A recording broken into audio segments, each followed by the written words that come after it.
Good afternoon. It's Friday, and so it's our lunchtime learning session. Great to be here with you, and you'll be very pleased to know that today we have with us Shireen Smith. Shireen has been dubbed the Queen of Branding and of IP. And so Shireen is a solicitor. She founded As Rights, which is an intellectual property law firm, and also Brandtuning, which is your brand consultancy, Shireen, isn't it? Yeah. And you have, I mean, we've known each other for a good few years, and you specialize in IP law, but you're also trained in brand management and marketing. So that's a brilliant combination. And you've got a new book out called Brandtuning, about the new rules of branding strategy and intellectual property. And it focuses on how to create a distinctive brand using IP strategically, which I suspect most of us don't know well enough, and would love to know some more about. So Shireen, I think you've got some slides to share. So if you're happy to go to screen share, that will be great.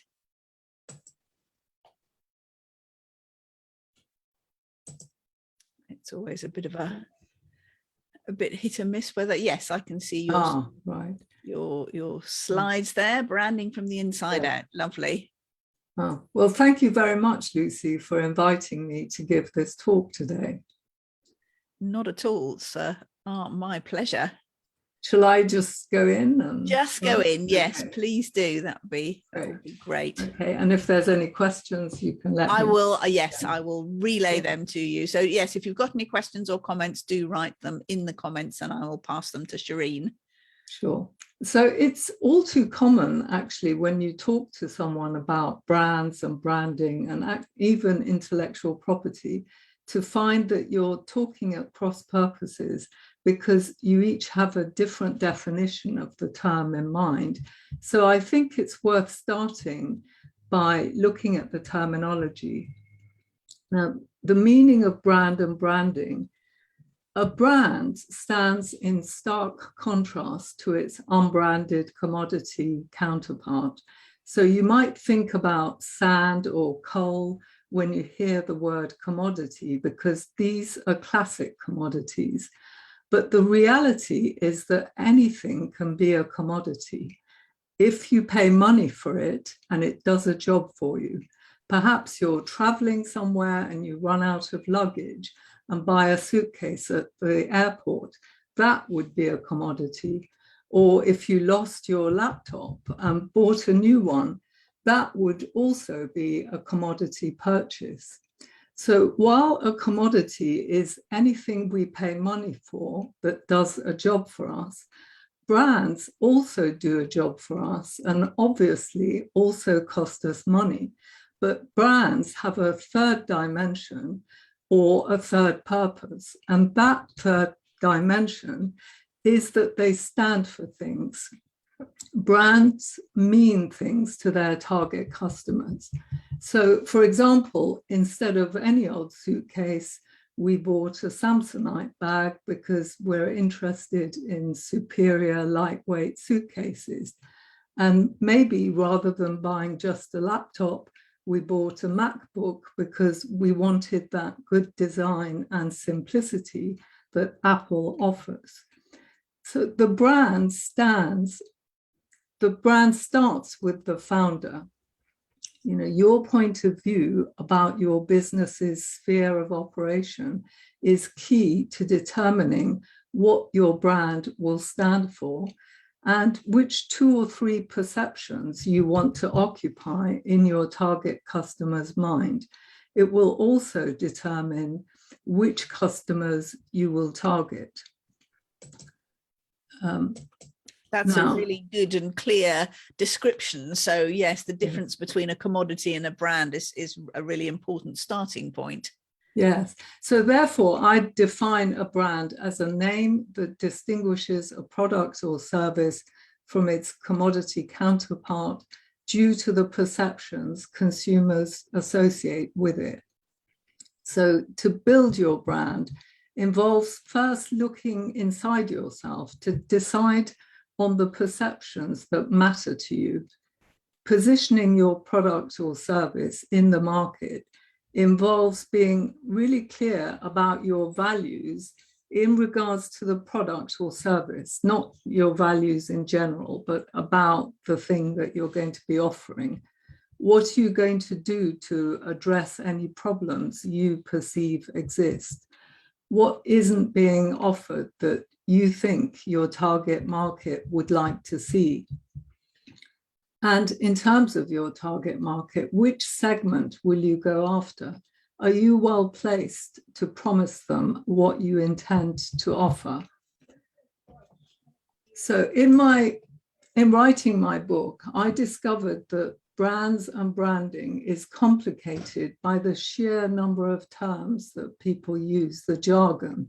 So brand positioning might instead be referred to as brand values, brand purpose, value proposition, brand DNA, core attributes, brand promise, brand personality, or brand essence. People will tell you all these words mean very different things, but I have it on good authority that they literally all mean the same thing. So don't worry about the terminology, and instead focus on what you need to do to position your product or service. That's a big topic, which I don't have time to go into in this talk. But once you've decided on the 2 or 3 perceptions that you want to be known for, you need to communicate this in everything you do in your product even. So research shows that if you try to stand for more than 3 things to the customers you want to target, your chances of being remembered for any of them diminishes substantially. So the first task is to build awareness of your brand and to try to stand for the positive perceptions that you want customers to associate with your company. Wow, however, the paradox is that while we can control everything we do, the one thing we can't control is whether our consumer knows that we exist and what they associate with our brand. That is entirely up to them. The biggest challenge for most brands is whether they exist for that consumer that they're targeting. Brands are important to consumers because they provide the familiarity we crave as humans. Brands save us time. We can focus our brain capacity on more important things than making choices of what toilet paper or which toothpaste to buy this week. Even for bigger purchases, the brand provides a shortcut to decision-making about what to buy. So branding is about making the brand name memorable, nothing more, but also nothing less. Some of the non-name signifiers that build mental associations with a brand name might include, a logo such as the Nike swoosh, a face icon such as Lacoste's crocodile symbol or KFC's Colonel Sanders, a shape icon such as the McDonald's M golden arches, the shape of packaging such as the Coca-Cola bottle, a distinctive font such as the Snickers chocolate font, a tagline phrase like just do it, a sound like the 118 jingle, or music that is associated with a brand, a color or group of colors such as the Tiffany blue or Barbie pink. So your aim should be to be uniquely identified by the identifiers you choose to use regularly, so you become famous by reference to them. There are different actions you need to take to be uniquely associated with an identifier, but generally, if it's open to you to do so, you should register trademarks, which is a type of intellectual property. So we'll look briefly at what a trademark, what intellectual property actually means. It's an umbrella term that describes various laws that govern intangibles, such as names and other brand identifiers, inventions, websites, software, music, and more. These IP laws go by names like patents, trademarks, designs, copyright, and confidential information. Each of them provides different types of protection depending on what your business idea is or what you intend to do with it. Every single one of these rights occupy thick textbooks. So what I'm giving you is the briefest overview. Patents protect inventions such as the bagless vacuum cleaner, Dyson vacuum cleaner, or the Anyway Up cup, while designs cover the visual appearance of such products. It's necessary to apply for a patent or a registered design.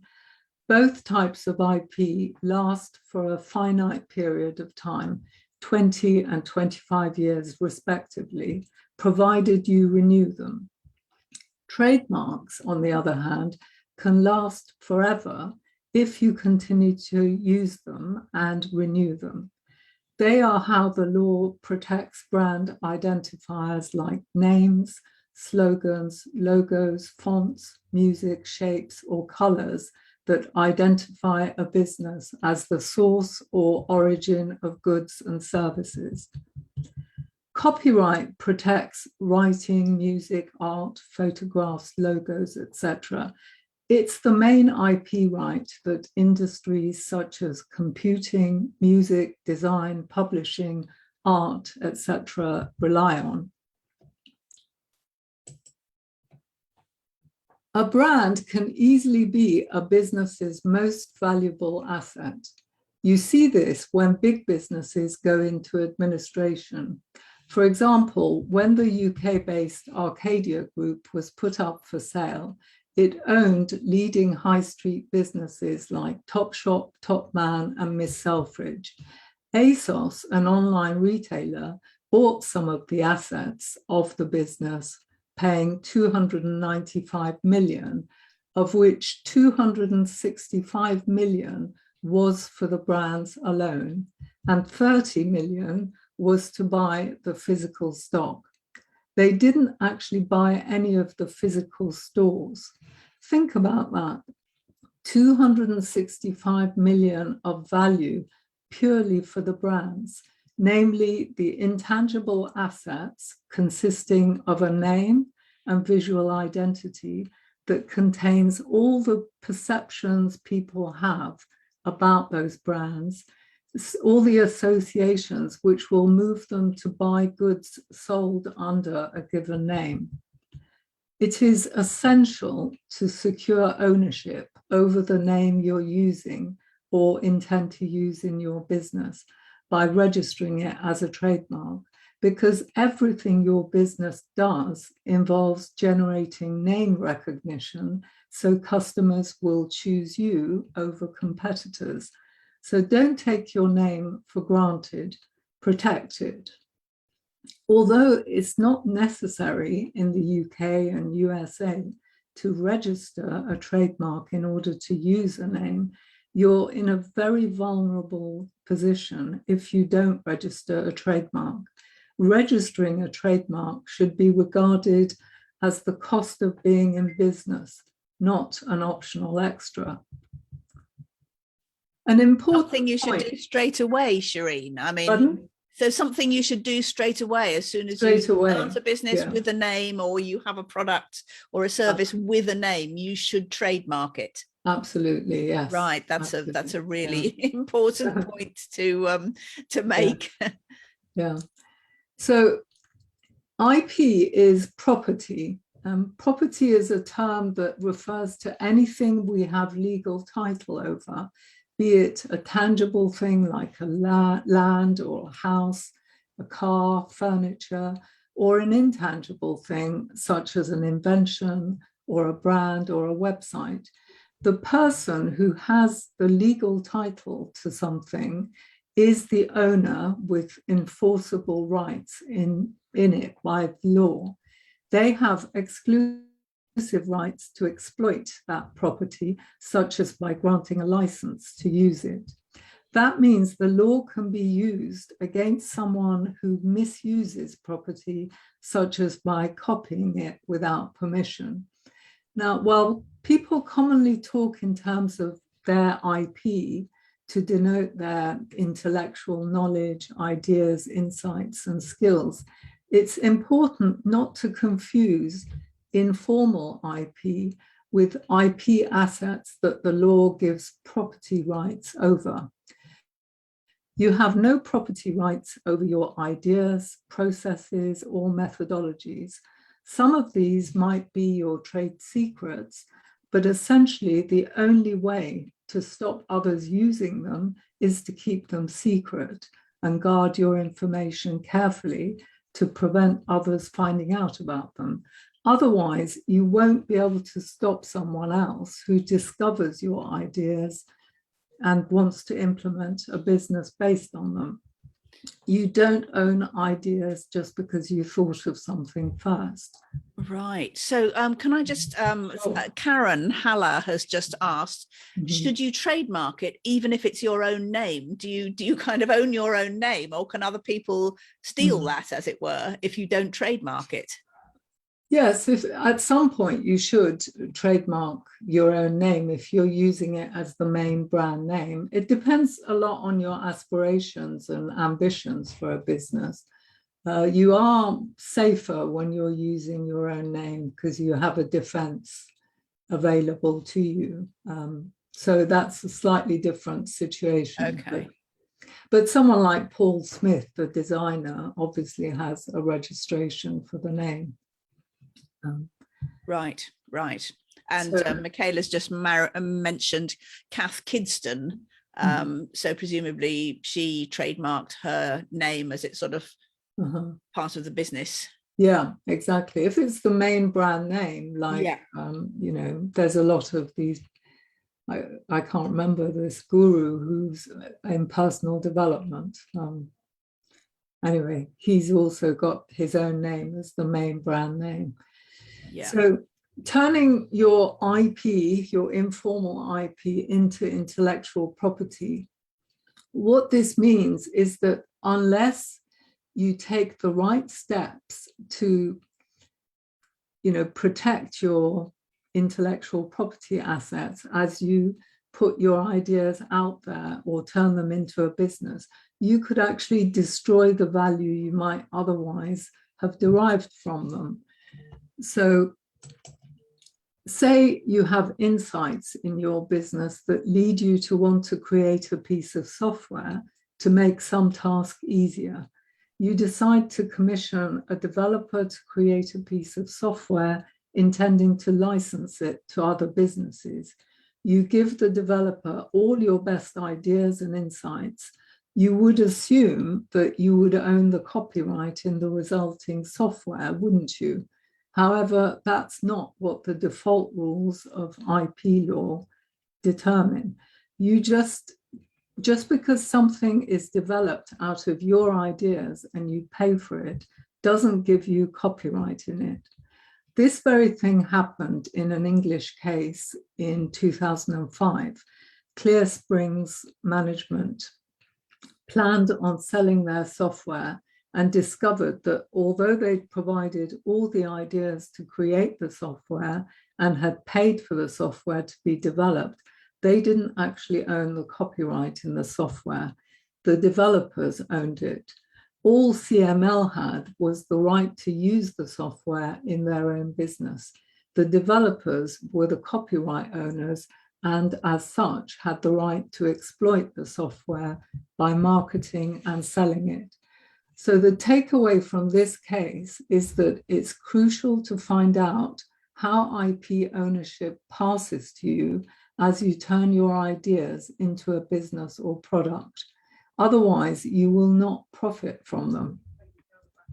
Wow, yes, that's a worrying thought. So if you're working with a designer or a developer, you should always get that contractually clear before you start working with them. Absolutely. Otherwise, it may not end up being your property at all. Yeah, it's much better to, well, I would always say start with IP and then take out other actions. So the name is an important intellectual property asset for any business that succeeds. While most people know the name is an important choice, there is less awareness about what actually constitutes a good name from a trademark perspective.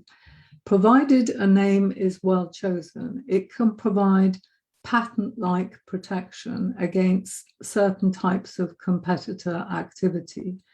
On the other hand, near generic names like Oatly or generic names that can't function as a trademark leave your business wide open to theft of its market share by competitors. And no amount of protection will help you if the choice of name is a poor one, or if you rely on brand identifiers that you can't trademark. Therefore, trademark laws should guide your decisions of names and identifiers by which to visually stand out. IP laws and trademarks impact what you should choose to create. The legal dimension is important to consider with a branding lawyer quite separately, and ideally before rather than after you create your brand's visual identity. Branding professionals tend to assume the lawyer's role is one of doing clearance searches to check whether a proposed identifier or name is available to use or to register a trademark. However, understanding the trademark and brand protection dimension will help you make much more effective choices. So it's worth thinking about trademarks strategically because they protect your visual differentiation and prevent competitors mimicking your branding and causing customer confusion. Shifts in society with our transition to a digital economy mean that it's necessary to update our approach to intellectual property. It's no longer appropriate to think of IP as a luxury to leave till a business is successful and ready to protect its IP. That may have been the way society dealt with IP in a pre-digital age, but the internet has brought intellectual property laws into sharp focus because nowadays there are millions of new businesses starting up around the world, and the assets of most businesses tend to primarily comprise intangibles such as websites, content, brands, etc., rather than land and physical goods. Indeed, more than 80% of corporate value is said to consist of intangibles. So the internet makes it all too easy for competitors to find out about you and to copy you. Copying is rife in business, so that if you identify a profitable niche or concept, or find a way to differentiate your brand, you can expect copying to soon follow.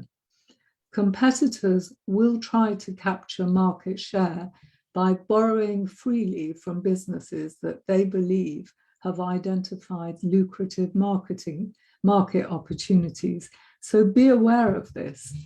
They might even copy elements of your branding. Although much copying may seem unethical, the law often either accepts such copying as legitimate competition, or even where the copying crosses a line and is unlawful, the remedies available can often be unsatisfactory and expensive to pursue. Gosh, that's worrying. Yeah. So competition is a fact of life in business. IP helps you manage that competition. Much copying that occurs is not legally actionable, as I just mentioned, and many of the distinctive assets you might use in business are not ownable, except after long and prolonged use. Even then, you may not be able to secure ownership of them. It makes sense, therefore, to prioritize creating and protecting assets that you can readily own and place less emphasis on assets you're unlikely to ever own when building your brand. For example, identifiers such as the Coca-Cola bottle or colors like the Tiffany blue are very difficult to secure as trademarks. The brands that have successfully trademarked shapes and colors generally have a long-term strategy over dozens of years before they can successfully secure trademark protection. Even then, some brands are unsuccessful in trademarking their shapes or colors. So choosing the right assets by reference to what can be immediately owned better equips you to fend off competitor copying. Take the Duracell pink rabbit mascot as an example. They allowed their trademark to lapse in the USA, which paved the way for Energizer to introduce a pink rabbit too. Oh, goodness. Yeah, trademark Yes. protection is actually what locks out competitors from using similar identifiers to yours. So protecting your distinctiveness can prevent consumer confusion arising. Obviously, with this pink rabbit, people are less likely to think ever ready if Energizer is also using a pink rabbit. Yes, gosh, Karen Haller, I'm not sure if you know Karen, Shireen, Yes. but she has, she's written a book and her business is all about colour. And she says, I've lost count of the number of people who have copied my book and created courses out of them. What's the use of copyright and saying it's my IP if people know they can just get away with it? What happened to having good business and ethical morals? Yeah, well, that's the trouble. Copyright protects you against people using exactly the same words, not the concepts and ideas, so they can draw inspiration from your book and create their own courses around color. So unless they're actually plagiarizing, there's very little that can be done. But again, it's the brand name would, in certain situations, protect a business, and also what you choose to reveal. Sometimes maybe if you've got very good insights into something, it might be best not to reveal it in a book. To hold back some of what you know. Did you do that, Shireen? Did you hold back in your own book and not reveal everything you knew, or how did you think about it? Well, I haven't really got any trade secrets as such that I think need to be kept to myself. But if I did, I would definitely not reveal them. So yes. Interesting. By thinking in terms of brand protection of the very start, you can differentiate yourself visually and preserve your distinctiveness. For example, Nike's swoosh logo would have been immediately protectable as soon as it was created, and therefore they could be uniquely identified by it. Place less emphasis in your brand building on assets you're unlikely to ever own, such as color, actually, Karen, because you can't differentiate long-term through color alone. So it's not a good idea to build your identity relying just on color and a stylized word mark. There's nothing you can do if competitors also use the same colors.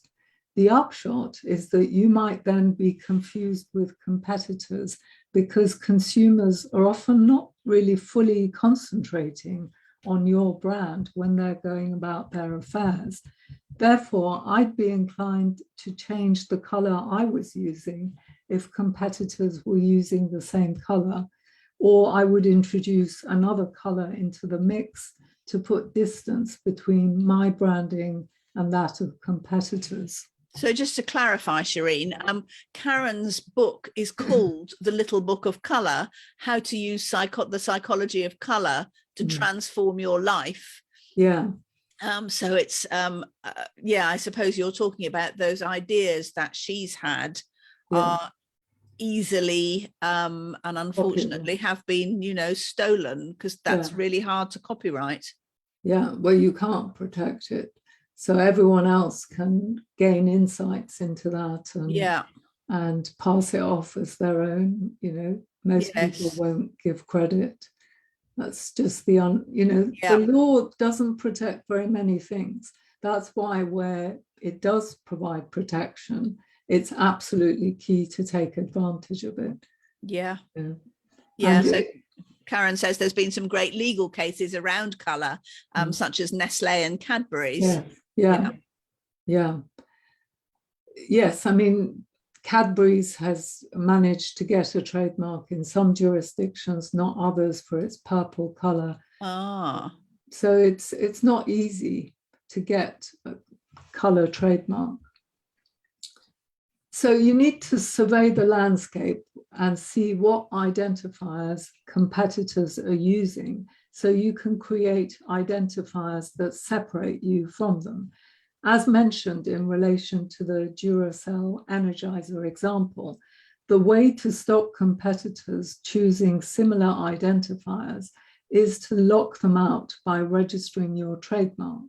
Reaching customers is about creating brand assets that help them to remember you and make you recognizably different from competitors. Nike has been able, through long and consistent use of its swoosh logo alongside its name, to become recognized just by the swoosh on its own without an accompanying name. To get to that stage where people automatically associate a distinctive element of your brand with your name takes time and repeated use.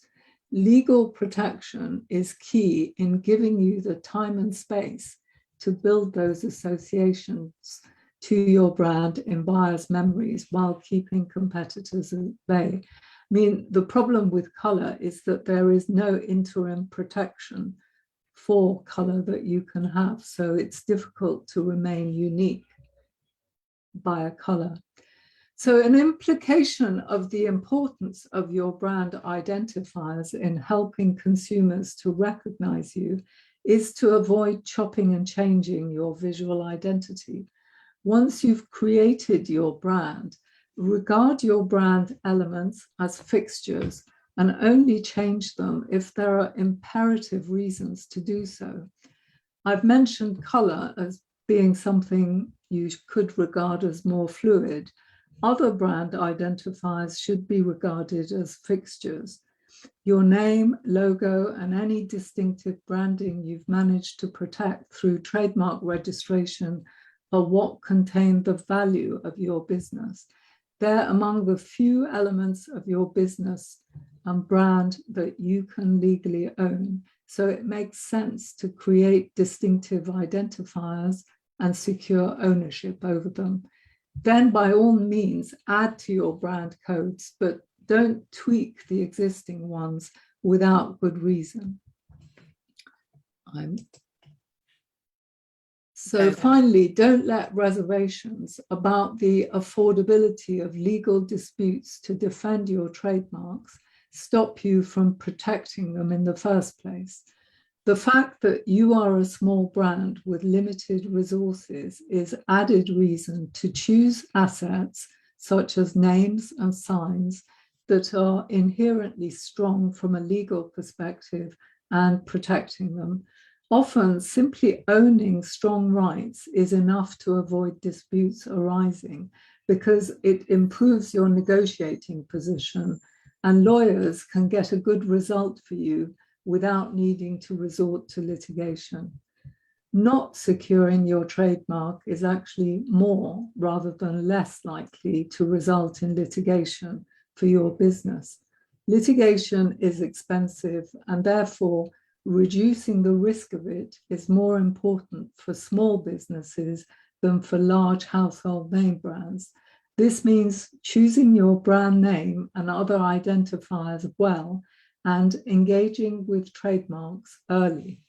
So I hope you've taken away some insights about branding from this talk, there's my book, Brandtuned, which would give you more information. And if you send us the receipt mentioning Abu to info@Brandtuned, then we'll send you access to a free recording of the book, which is only available directly from us. It's not available to buy.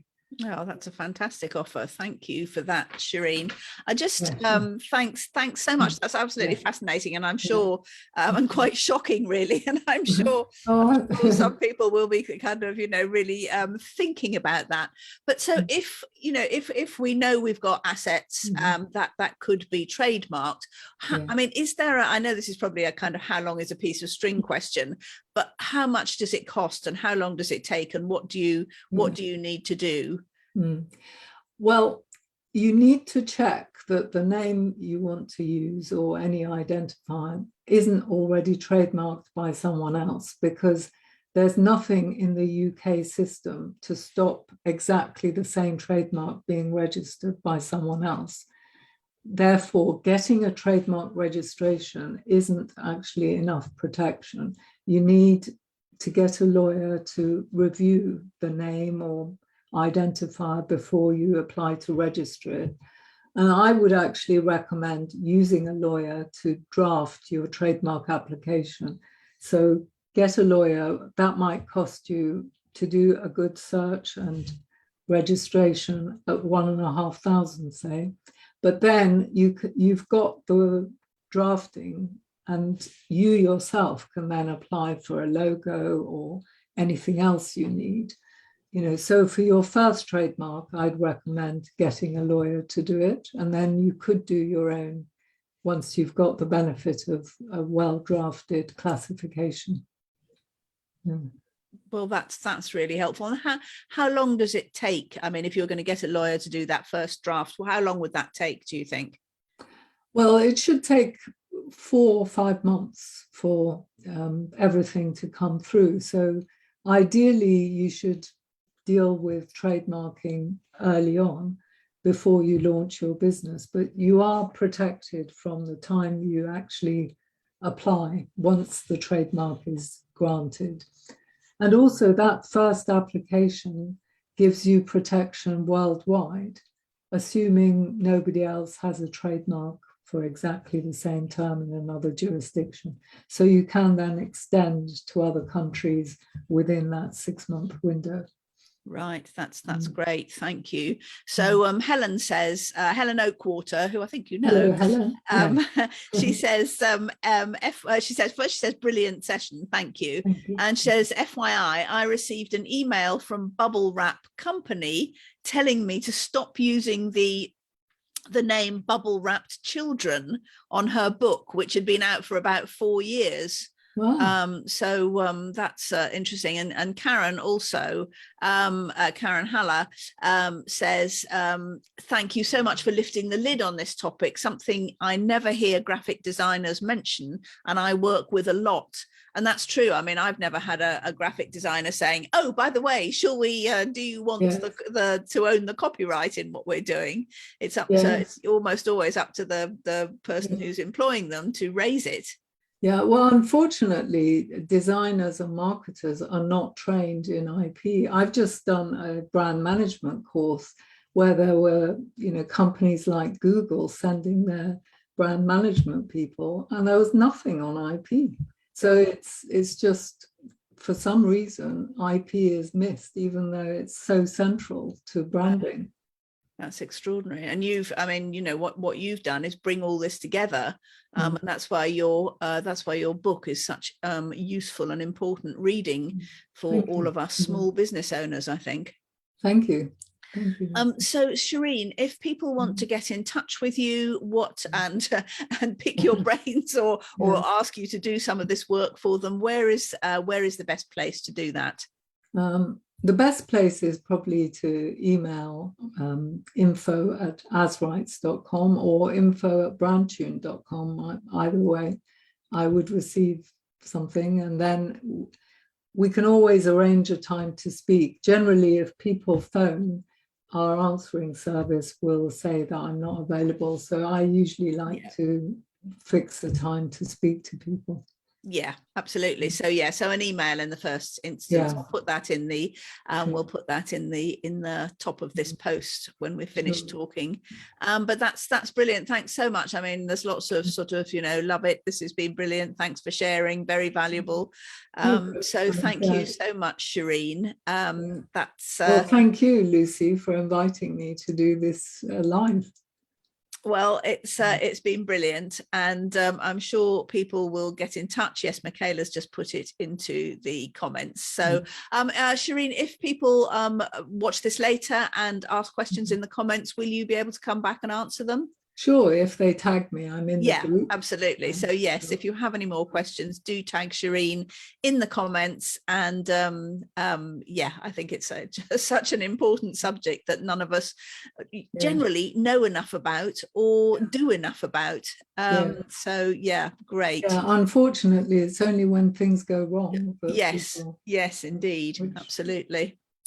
Wonderful. Thank you so much, Shireen. Thanks everyone for being here. I'm glad you've enjoyed this. It's been a really valuable talk. Thanks again, Shireen, and we'll talk to you all again soon.